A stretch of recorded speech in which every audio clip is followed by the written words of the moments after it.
Okay, we're officially streaming live now in the Housecall Pro's Facebook group as well. We're live on Zoom. This is our Pro Power Hour series, something we do every single Thursday at 3 Pacific, 6 Eastern. And today is kind of a special one. If you're attending this for the first time, you might have heard this is our office staff sort of onboarding session. You can kind of think of it.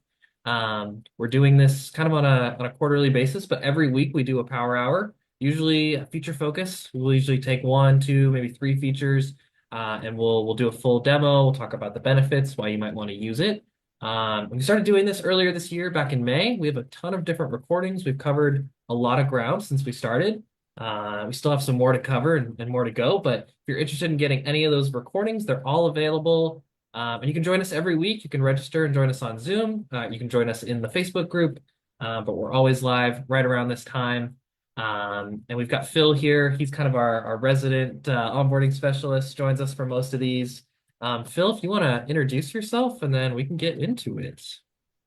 Sure. So, hello everybody. I'm Phil Spingola. If you've caught any of our previous sessions, I've mostly been helping out with those. If you have gone through the Max or Max Plus training, you probably dealt with myself or people on my team.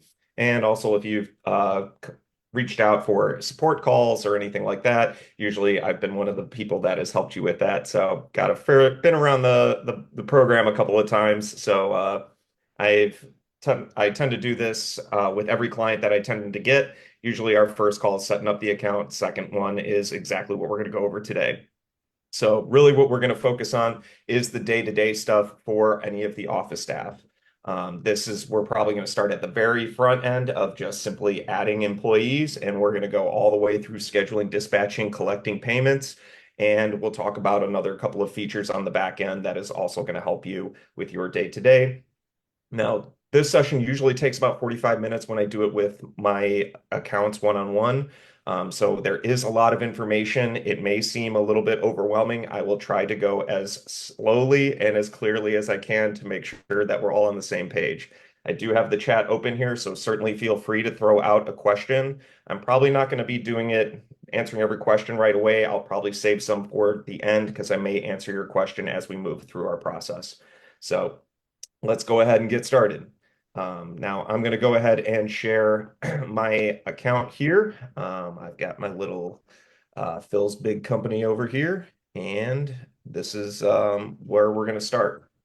So the first thing I show everybody that I think is beneficial is really one specific feature people miss out when I talk about adding employees. So within our account settings, and when we go to our employees, I'm just going to go ahead and just select an employee altogether. So setting up employees is very straightforward. And what I always tell everybody is that for mobile numbers, it is not necessary to put in the office staff's personal cell phone numbers. What I find it's best for is for people that are going to be in the field. And the reason is because every account does come with the ability for text messaging. So you want to be able to text message from your computer to your employees out in the field. You'll definitely want to add their mobile numbers here. So that's one thing that I always bring up. Another thing is once you have set up your field technicians, a great thing to look at is that there is an option for pay over here on this side of the screen. Let me see if I can move this thing. Nope.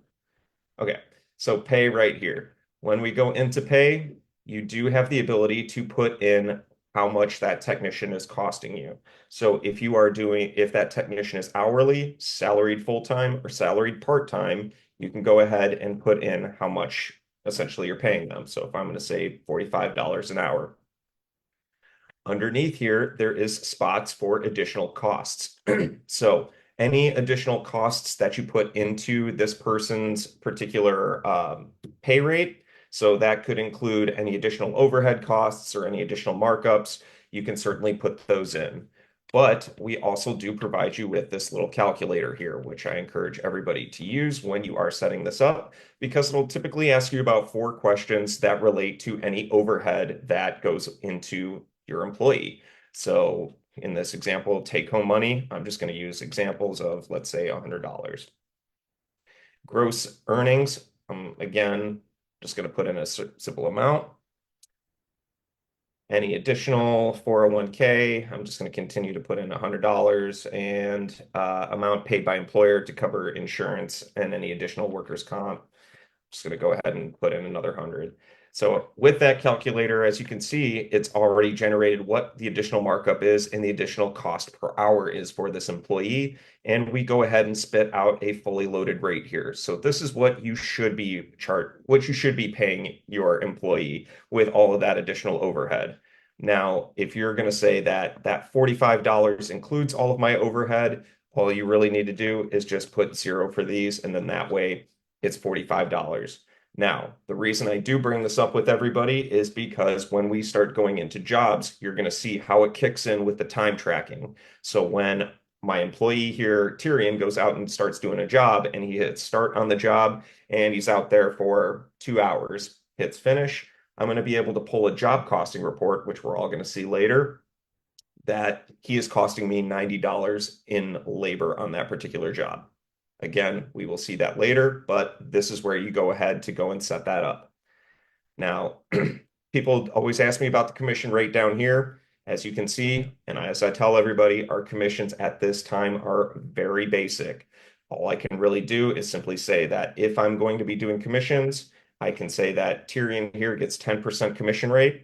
So when he goes ahead and sells something, whether that is a service or a material, he can mark on the job or the estimate that he sold this particular service or this particular material, and we'll be able to see that he is getting 10% commission for selling that service or material.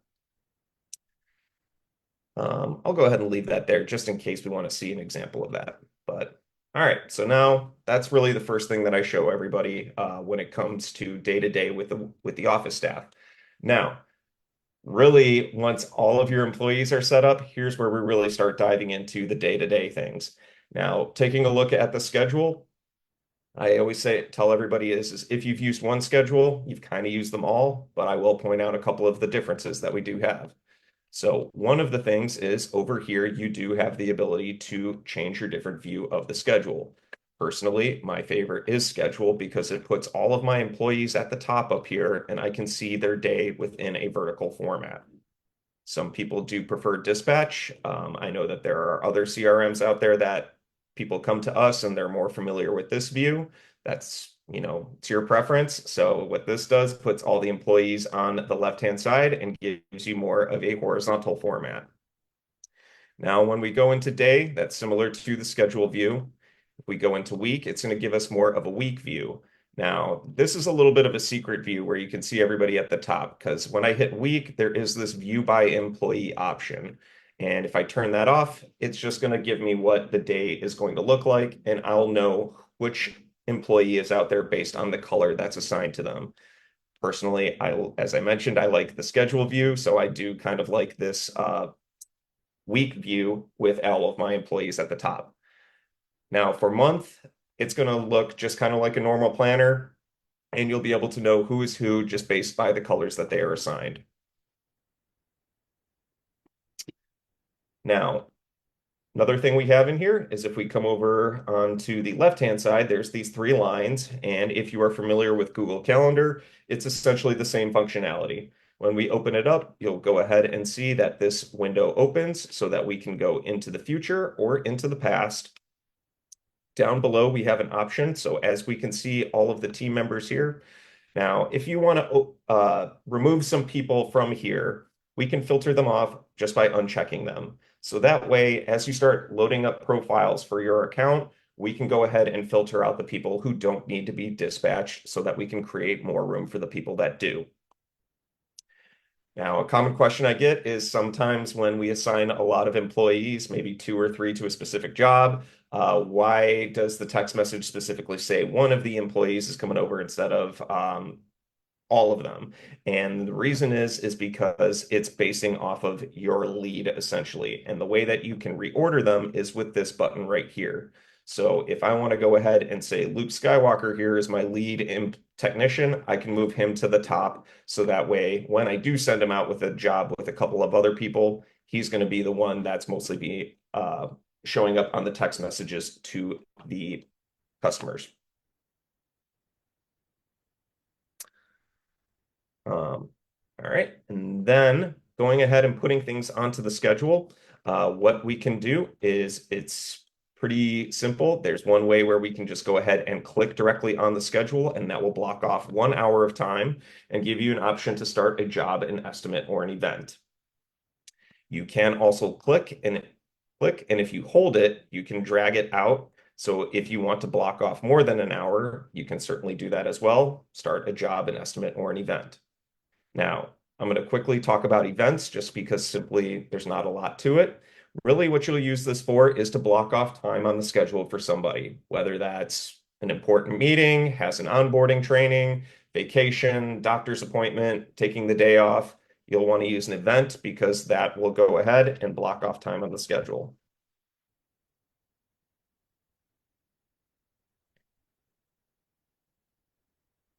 All right, so now when we look at our schedule,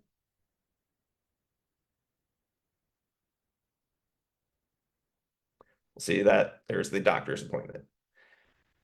Now, before we move into a couple of other things, I do want to touch on this notification up here. You will see this if you are new to the system. You may not have this notification yet, but what this notification for is for your unscheduled jobs. So anytime you have a job that has been put into the system but not given a date, you will see that notification. When you click on it, you'll be able to see all of the unscheduled jobs in this list, and you can simply click and drag and drop them onto the schedule for when you're ready to book them.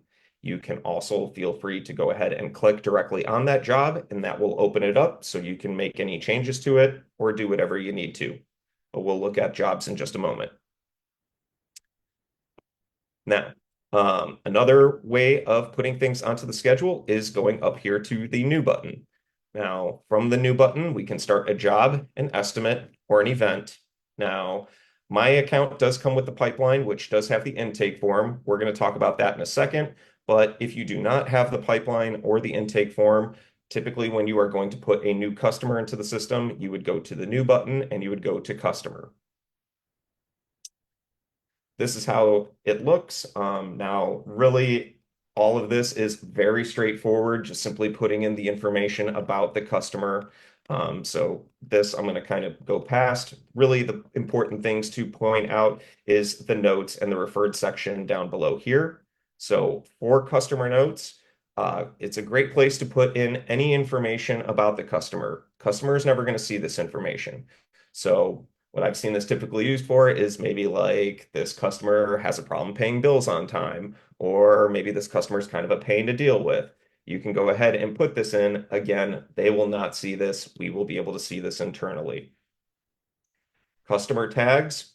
Now, in the system, we'll see many different places for tags. And I believe we've talked about tags in the past in our sessions, but just to reiterate, customer tags, the common ones I see are like new customer, VIP customer, friends and family, first responders. And what these tags do is allow us to go ahead and basically put a tag on put a tag on a customer so that we can call back on them when we are pulling a report. So if we say this is a new customer, and let's also say military, and we'll also throw our friends and family.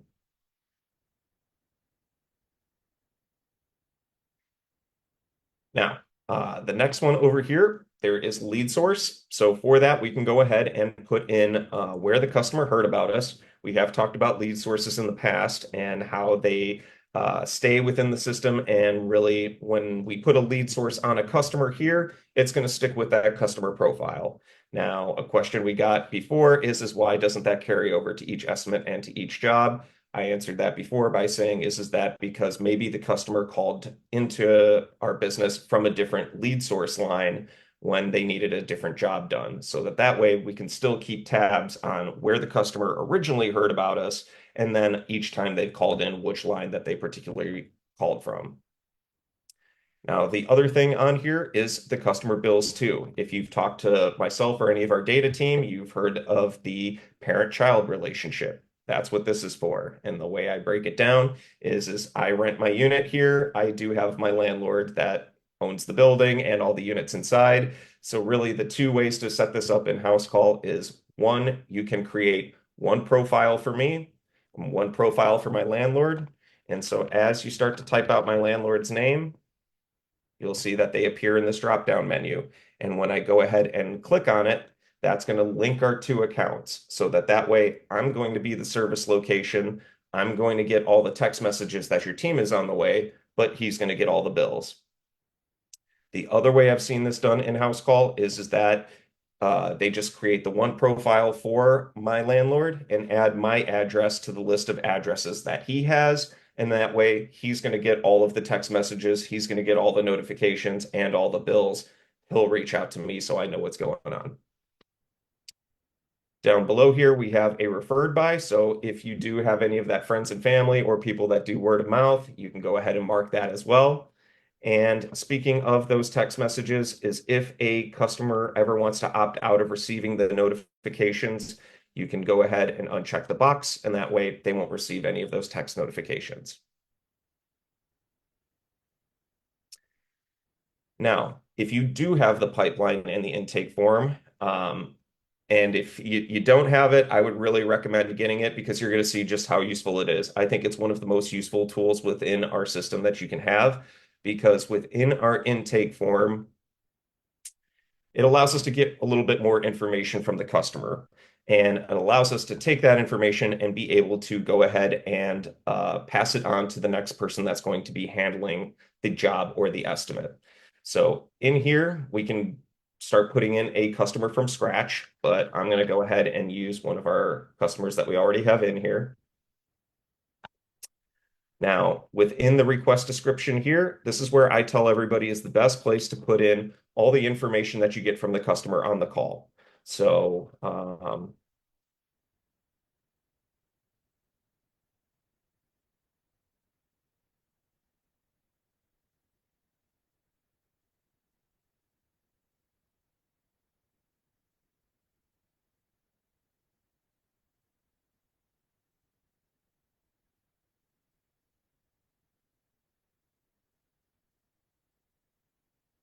something like that, whatever you want to put in there. Then underneath here, we have our request guide. And I always tell everybody is you can use as much or as little, or you don't have to use any of it at all. And when we get to the end of this exercise, I will show you there is a place where you can actually customize this. So you can put in your own questions as well as your own answers. So let's go ahead and knock off a couple of these just to see how they will pass over. All right. Now, down below here, we have a spot where you can start setting up some of your reporting. Business units, we've talked about these in the past, but for business units, I tell everybody is think of it as your teams. The goal when it was originally designed is for bigger companies that have multiple divisions within them, like a plumbing unit, an HVAC unit, an electrical unit, those different teams essentially.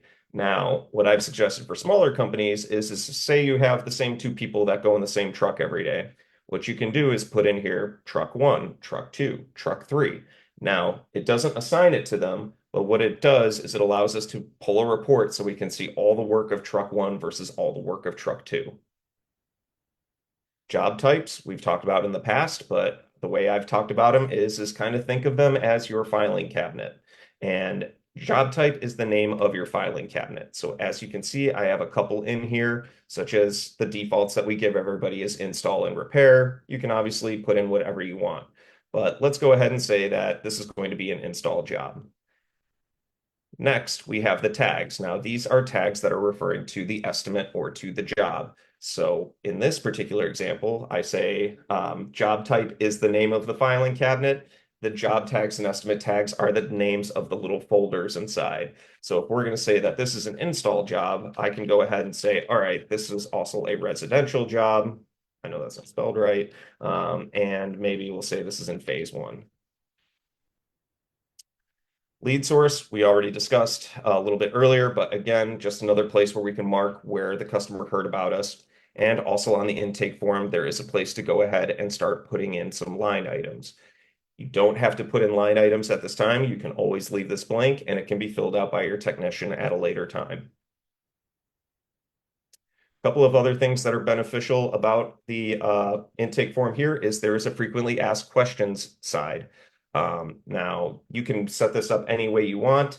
The way that I've typically seen people set it up is that um, you can, it's really for like new hires. And if you are a seasonal type of company, what I've seen is people will put in like, we offer, hanging lights from October to January. And then in the summertime, they do more landscaping work. So you can have in here a question of like, when are the lights available for our customers to book those particular services? And you can put in here August through January. So that way, if you have a new hire who's answering phones, they can always go to frequently asked questions if they need to check to make sure if you're offering a particular service or not. So that's one way, and really the most way I've seen it used, but you can also have use frequently asked questions to go with your request guide. I've seen people do that. You can really use the feature any way that you want. Now back to the intake flow over here. I always teach this from the top to the bottom. There is no correct order. You can go from bottom to the top, really any way you want. So we got all our request information right here. Next thing we can do is go ahead and put it on the schedule. Now, the job is always going to be in blue for the one that we are trying to schedule, so that way we can move it around on the schedule if we need to assign it to anyone in particular or assign it on a different day. We also do have the ability, similar to the other schedule, is if we bring our mouse to kind of the bottom of it, we have the ability to pull that particular time out. So if we know it's going to be longer than an hour, we can do it that way. The last way that we can modify the job is just by simply clicking on the blue box, and that opens up this window where we can go ahead and set up any further parameters if this job is going to take multiple days, or for a lot of my cleaning companies, if you do reoccurring jobs, this is where you can go ahead and set up that reoccurring service. So daily, weekly, monthly, yearly, custom, however you want. All right, and then the last thing on here is the contact form, which is very similar to the original customer window that we looked at earlier. So if you do use the intake form, you can just add the customer information in this section instead of going to that specific customer section. And then the other great thing about the intake form is once we have all of our information here, we do have the ability to go to save as, and it allows us to save it as a job, an estimate, or a lead. Now, I'm not going to go too much into leads. I'll explain that as briefly as I can. With leads, that when people ask me what is the difference between a lead and an estimate, this is how I typically respond to that. Is a lead is let's say I want to go ahead and put a pool in my backyard. A lead is me calling into your company and saying, "Hey, I'm shopping around and I just want to get a quote on what it would take for you guys to go throw a pool in my backyard, but I'm not sure if I'm going to use you. I'm still shopping." An estimate would be more for, I want to put a pool in my backyard and I want you to go ahead and put that pool in my backyard. So I want to know how much that's going to cost. So leads in our system, I've seen are geared more towards people that have more of a sales department or a customer outreach department because it's the bid isn't necessarily sold to you yet. You do need to do a little bit of effort to go ahead and close that bid so that we can get to work. Now, before I jump into an estimate, I do want to take a chance here at answering some of the questions that have come through our chat.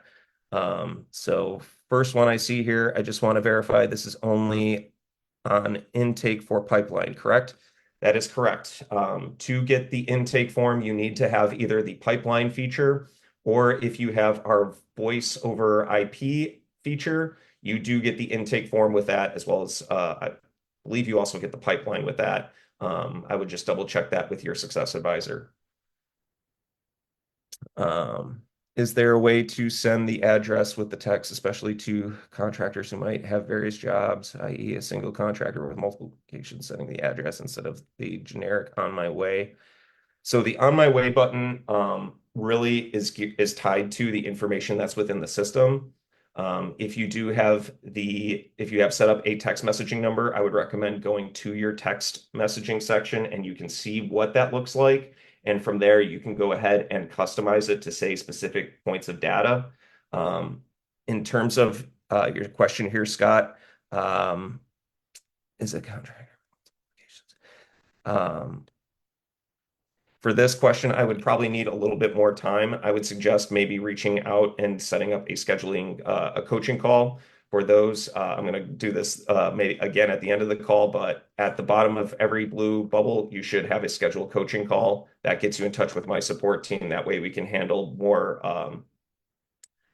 issues that involve a little bit more time of taking a look at.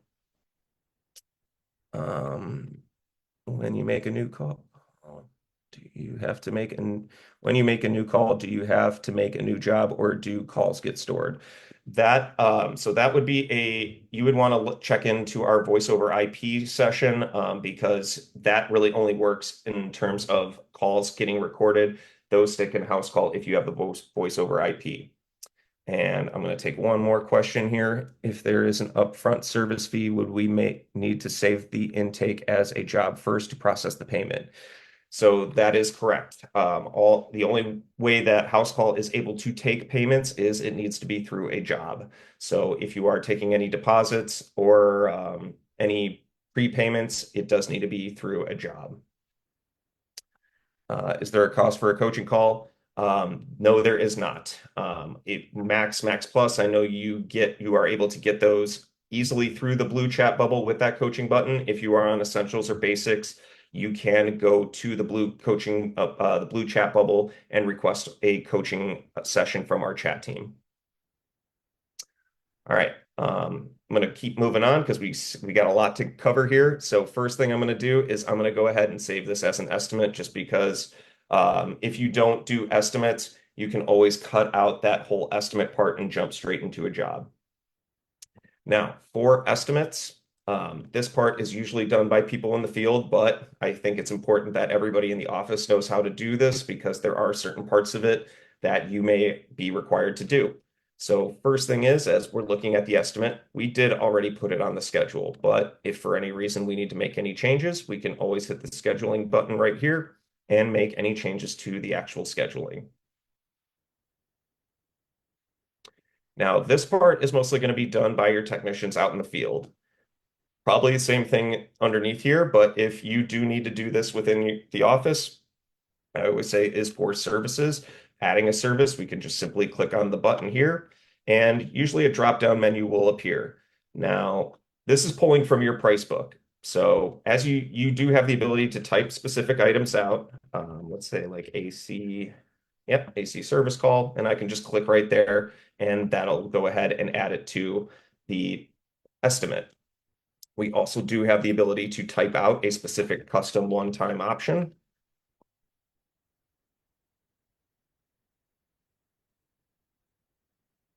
Put in our price. Now, one thing I always tell everybody is we do see there is a place for unit cost and unit price. Unit price is always what you are charging your customer. Unit cost is always what it costs you to do that service or what it costs you to buy that material. Customer is never going to see this, but we will see later that it helps us build that job costing report that I talked about earlier. We see there is an option. So with this custom one time, since it is not in my price book, if it's something that we are going to add over time, we can always hit save item to price book. And the last thing that I always show everybody is that we can add line items by simply going actually into our price book. So going into service price book, we can go ahead and pick items this way.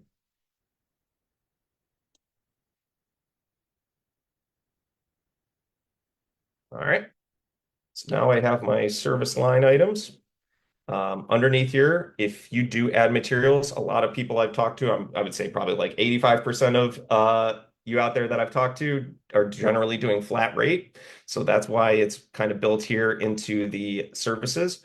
But if you don't do flat rate or if you do show materials to your customers, you can add them here as well. So the common ones I have in mind is like a thermostat here. So I've added my material that way. Same way, I can always add a custom one-time material or pull materials from my material price book. The next thing underneath here, there's a place to add a discount. So as we can see here, this is a new customer and one of my VIPs. So maybe I will go ahead and give them a little bit of a discount. There is also an option for adding a deposit. Both of these features have the same functionality where it just simply asks for a dollar amount or a percentage.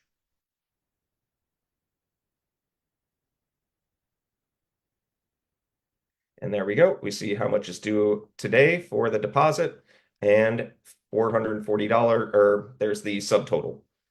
Underneath here is is a place to go ahead and add an additional message. Within our company profile, at the very bottom, there is a place to add a message across your estimates, invoices, and receipts. That's the global setting. And I always tell everybody is that on individually each estimate and each invoice or job, you do have the ability to add a message.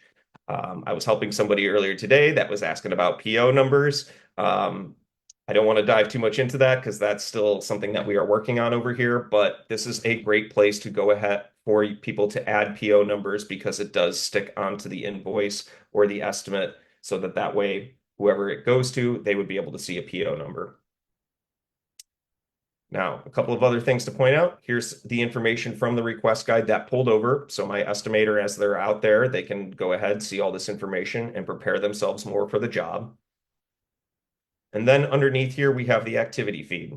So this is where whenever anything is done within the system, so anything happens to this estimate, whether we've added a material, added a service, changed the price, anything, any of the buttons at the top get triggered. We can see who did it, what they did, and when they did it. So before I move on, I'm going to quickly go over the items over here. We did go over the bottom half of these on my last session with you all, which I believe was 2 weeks ago. But so I'll just kind of cruise through this a little bit. Up here is all the customer information. Up here, we do have the ability to go ahead and change the service address. So if we need to for any particular reason, we can always do so. Here we can go to the customer profile. So instead of having to go up to customers and then pull their profile that way or using the search bar, this is a quick button that goes ahead and brings you directly to that specific customer profile. We went over the customer profile a couple of weeks ago, so if you want more information about what's in here, I recommend checking out that session. Back to our estimate, we do have a place to pull up in Google Maps. If you do have a VoIP system, ours or not ours, whatever you're using, you can call the customer by clicking the button and it will simply open up whatever you're using as your voice over IP. And you can also email your customer as well. There is an area to check out the customer history, so we can pull that up, review any information of work that we've done in the past. Down below, we have a spot for a map, and how that works is every account comes with essentially our basic GPS. And anytime these buttons are triggered out in the field by your technicians, their little head or their little picture is going to show up on the map over here from where they hit that button from. If you do want more of the what I call the Uber-like experience where you can actually look at the map and see the car moving around, for that you will want to look into our Force by Mojio, which is the little device that actually goes in the truck, and it will allow you to have that experience if that is what you want. Underneath here, we do have a place to add any checklists. I believe we did do a session on checklists before, but anytime we want to add a checklist, so let's say maybe this pictures test, you can add as many checklists as you want to the estimate or to the job and make it to have your estimator or technician fill that out for you. Here's the information that pulled over from the intake form. So for the estimate fields, there's the information there. Here's the customer tags, which we can add to, we can remove any. So that's why I always say it's a great place to add those, or the common ones that I've seen. So if we do have a VIP customer or friends and family, we can offer that discount. This is also a great place, like if you, we can't necessarily give customers credits in Housecall, but say like, you kind of botched a job and you want to give them like $100 off, you can always put in a customer tag as like, credit $100, and then that way the technician would be able to see this, and when they go out to do the payment, they can apply that discount. estimate tags we talked about, but here's here's the ones that pulled over from the intake form. Again, we can always add or remove any from here. Private notes, here's the information that pulled over from the intake form as well. We can also add or remove any private notes.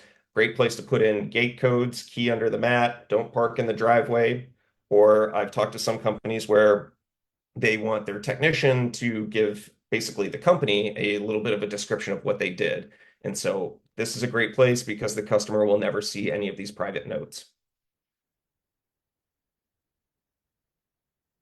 Attachments, excuse me, are pretty straightforward, but we can upload any files or attachments from our computer on the mobile device. It says photos and attachments, so it actually opens up the camera on their mobile device so that they can go over and take pictures and upload them directly to the estimate or the invoice.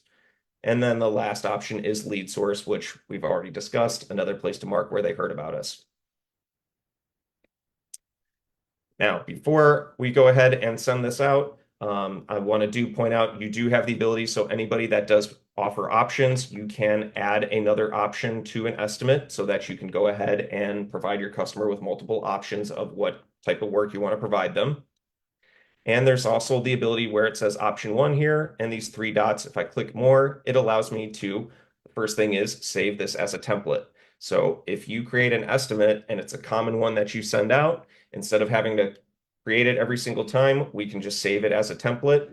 And there's the templates right here where you can pull that specific template from. So you don't have to recreate the entire estimate from scratch.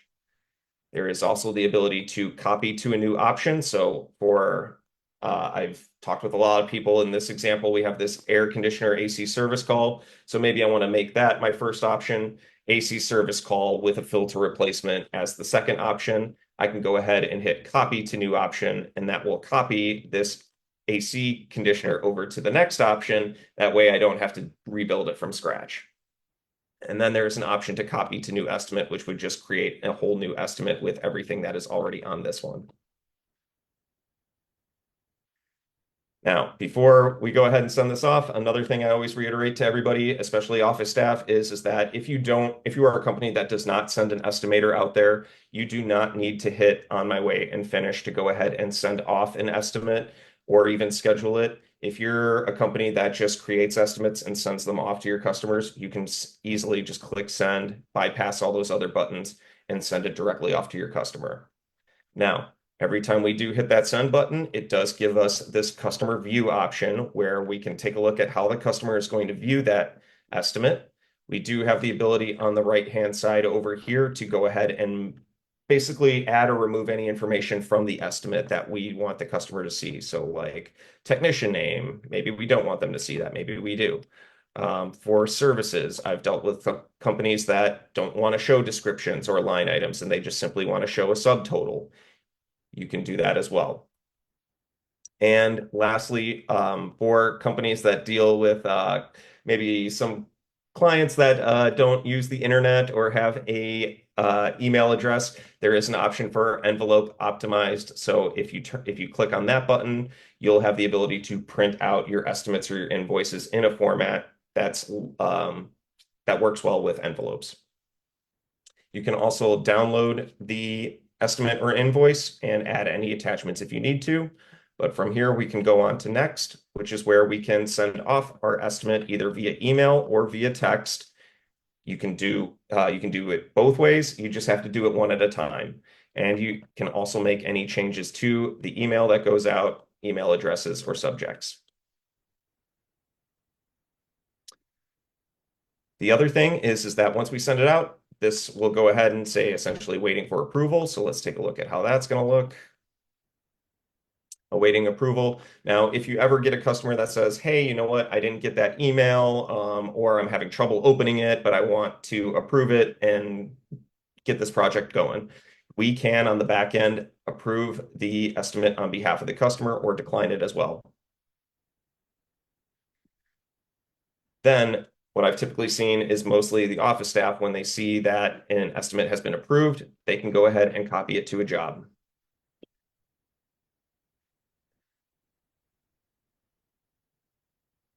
All right, and so now we have our job here. Essentially, the workflow starts all over again. Now, I do have appointments turned on for that. I think we've already talked about those before. If not, we may have a separate session on appointments. But for appointments, really, this is a job that is going to take one day in this example. So I'm going to have our job scheduled for one day. And as I talked about the time tracking earlier, this is how it starts to kick in. We can see that I'm assigned to this job right here, so that when I go ahead and say on my way, that's going to start the clock down here. When I hit start, that's going to start the clock over here and stop this one, so that that way I get an accurate reading of how long it took to get to the job. The start button does become a pause button in the mobile app, so our technicians can pause the job to get materials, take lunch, or whatever the case may be. Every time they hit start or pause, they are prompted to leave a note.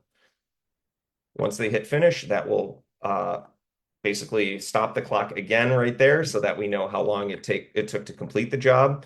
If anybody says, hey, I forgot to hit a button along the way, us in the office do have the ability to come down, and as you can see in my example here, this little section turns gray, so I can go ahead and click on it. And this is where I can see the notes that they left behind, or if they forgot to hit a button, I can go ahead and say, all right, it took you 30 minutes to get there, and you were there for 2 hours.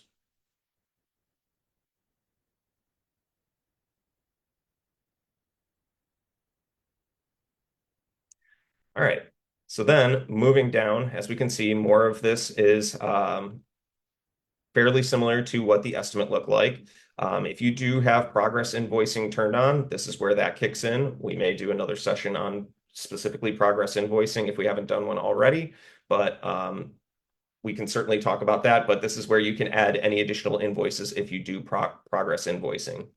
I was working with somebody earlier who had essentially two estimate options, and the customer approved both of them. So when that does happen, you can have multiple estimates attached to a specific job. We may go over in depth on a later session. Down below, as we continue to see, everything is still set up. One thing I did want to point out, since we did talk about commissions earlier, as we can see, my head is on this one. I think Zach may have talked about this a little bit on the mobile app, but if in the office we want to give somebody commissions, that commissions part right there, we would want to go ahead and add who sold that specific service. So if we do commissions, we can give them the commissions that they deserve. And for tracking purposes, there is this sold by, so we can go ahead and say that I sold this particular product. All right. So now we have everything set up the way we like it. So now on the back end here in the office, we do have the ability to look at the commissions that were applied. So for that one particular service, it was $440, and I received 10%. So we know that I'm going to receive $44 of the revenue to pay out my commission. For job inputs here, this allows us to put in any additional costs. So if somebody bought lunch for the team or put gas in the truck, we can put those additional costs in here. And down below, only for us, unless you give a technician the permission to do so, this is where we can view our job costing report. So as we can see, not a very profitable job for me, but I can see the breakdown of my labor, that miscellaneous, which was the gas, the materials, and the commissions that were applied. Expected costs, you can turn this on if you do flat rate.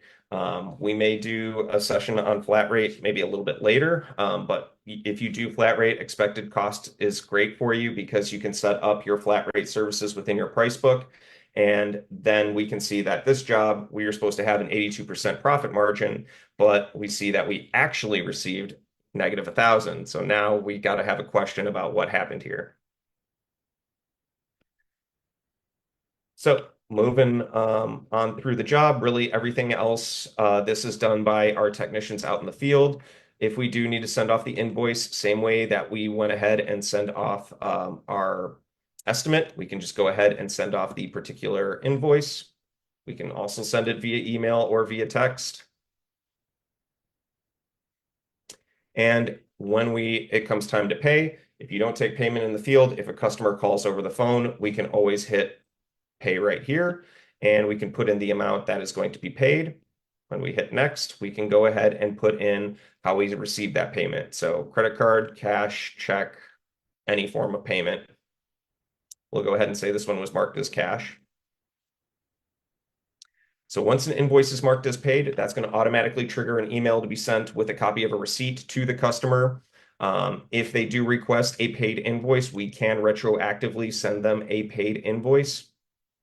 As we can see, let's see.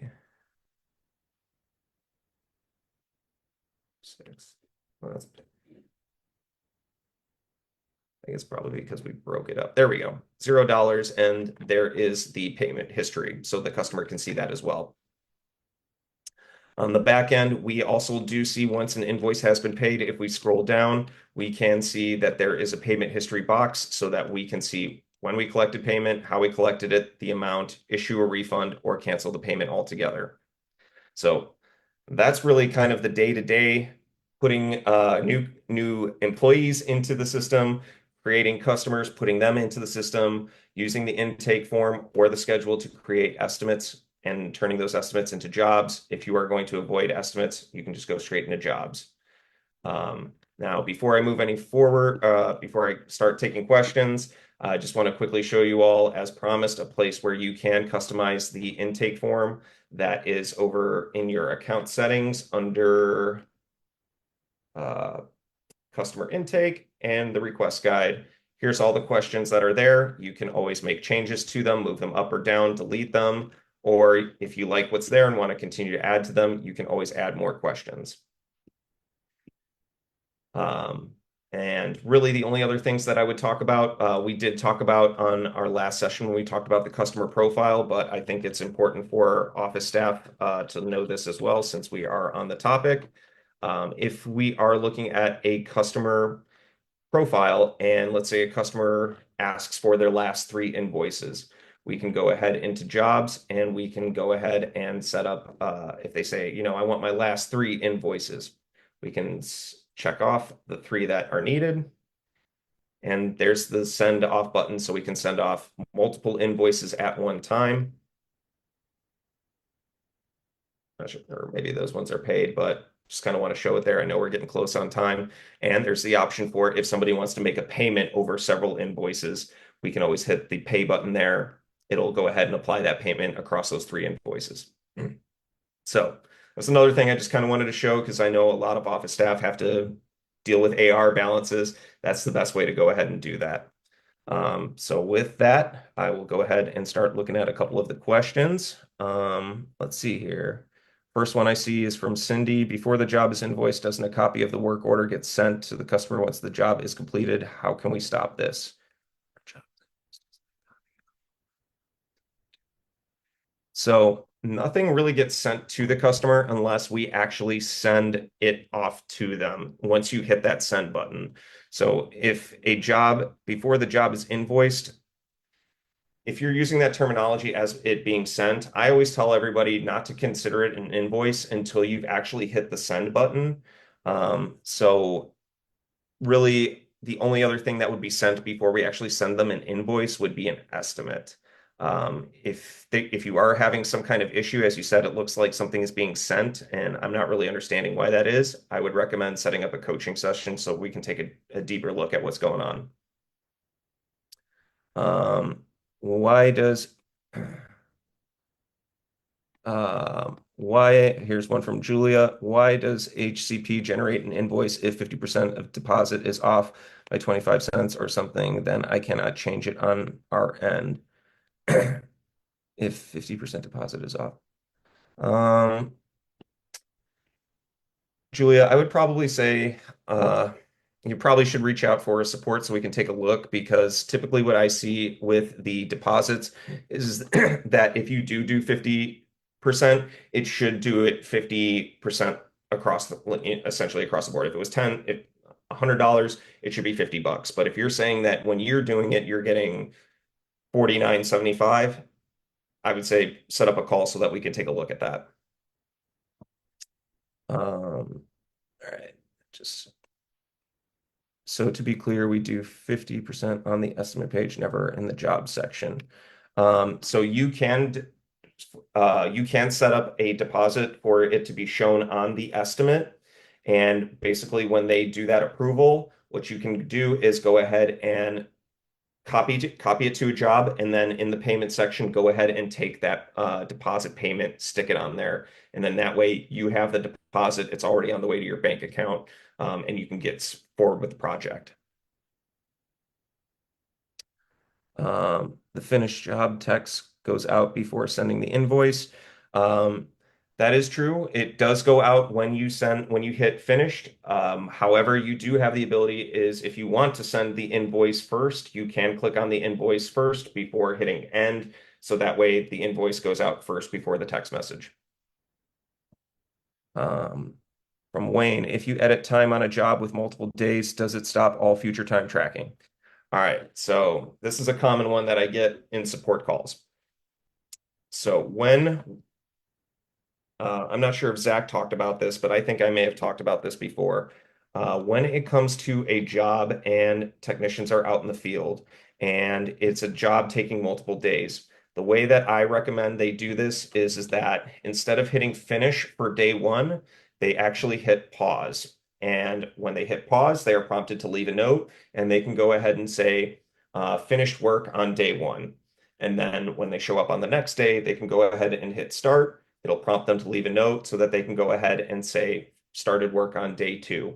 The only time you should ever really hit finish or the completed my work button in the mobile app is when you are completely done with the project, because that is going to that is going to tell Housecall that the job is completely finished. So for that, again, use the pause button if you're doing it multiple days.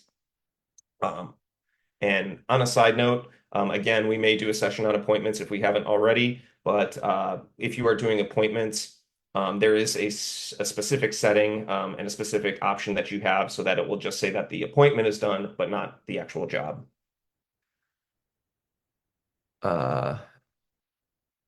Okay. From Timothy, service agreement add-on takes off 10 cents for each of one item. Timothy, I would say I would need to see that so I can better understand what you're talking about. So again, I would maybe set up a coaching session so that we can take a look. Can you send a receipt via text? Only option right now is through email. As far as I know, that is the only way we can do it is through email. But definitely something that we can bring to the product team to see if they're working on something like that. How can we get a copy of this webinar? That's a question for Chris. All right. They Yeah, to oh, get copies of the recordings, we'll drop the link to get those shortly here. Give us a sec. all right. And I'll go through a couple more questions we have here. How they hit pause but forgot clock out one day. It stopped all future time tracking. So if they hit pause, that would definitely stop their time tracking on the job. Forgot to clock out one day. This is from Wayne. I would assume you're talking about the timesheet. Um, but if they hit pause and forgot when we edited it in the office.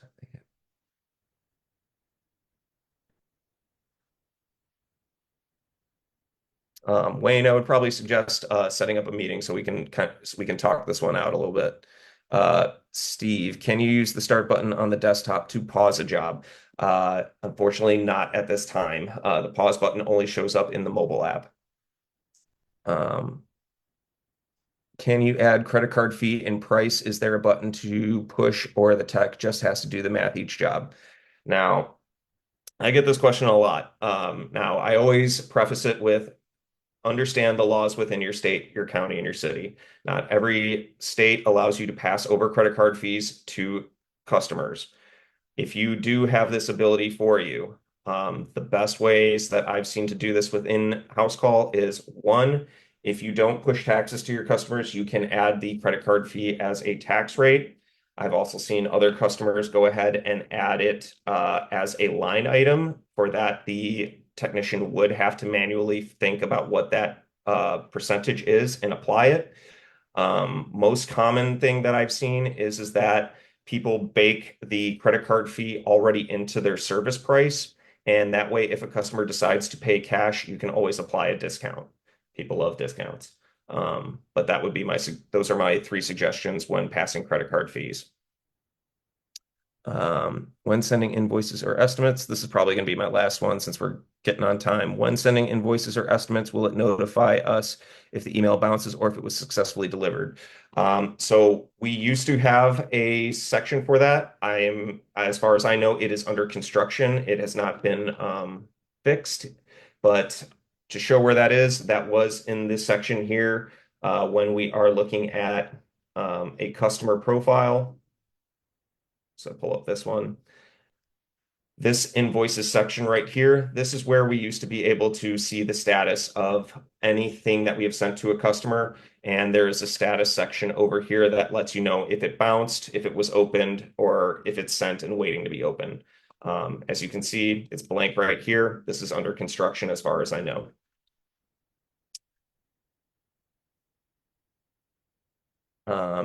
All right, and I think that brings us to time. I see a couple of in here, just really people trying to get access, and is there going to be extra training? So for that, certainly reach out to Chris, and we're pulling ideas from you all every week, trying to figure out what you all want to learn more about. So certainly put that in our chat, put it in our community Facebook groups, and certainly, as I pointed out to you all, if you need specific one-on-one training on specific issues that you are having, there is the blue chat bubble that you can use to schedule those support calls with myself or anybody on my team. All right. Y'all, I want to quickly apologize. We were responding to a lot of you, and it looks like it was going to our hosts and panelists only. It's not going to everyone. So I do apologize about that, but I'm going to drop the link here. We did get through a lot of your questions. I saw them come in the Q&A. If we didn't answer your question, the same email that you got confirming your registry for this event, you can reply to it. It'll come to me. I'll be able to answer you via email if we missed anything from the session. If you go back and watch the recording, same thing. You can send us an email. You can also post to our Housecall Pros Facebook group. I'm gonna post that in the chat right now. As long as you are a paying user, you can join this group. You can ask questions. All of our webinars go live there as well. So we have some pros watching over there right now. I'm also dropping the link to our help center. It has the recordings to all of our past sessions. We did multi-day appointments. We've done a ton of different stuff, but I know that was one that we were referring back to. So I just dropped that as well. And then this recording right now, if you're watching it on Facebook or if you're in our Facebook group, it's going to be available like 5 minutes. It takes 5 minutes to process after we end. Otherwise, it'll be up on YouTube and in our help center within 24 hours. Sometime tomorrow, it should drop there. And I'll send an email out to all of you as well. So hopefully that covers all the bases. You can send us an email. You can find us on Facebook. You can watch the recording, and we'll touch base with you. And if you have any ideas, send us an email if there's a topic you want us to cover, or throw it in the chat here real quick before we go. We're open to your suggestions, like Phil said. And then otherwise, we will see you all next week. If you missed the technician session, that's up on our help center. You can go back and take a look at that. We might cover a couple more things. We kind of ran out of time last Thursday, so we might do a shorter demo. We ended up spending the full length on the slide deck. Just want to let you know about that, Phil. So we might double back and cover a few more things. But otherwise, we'll see you all next week. Thank you so much, and take care. Sounds good. See you all later. Everyone.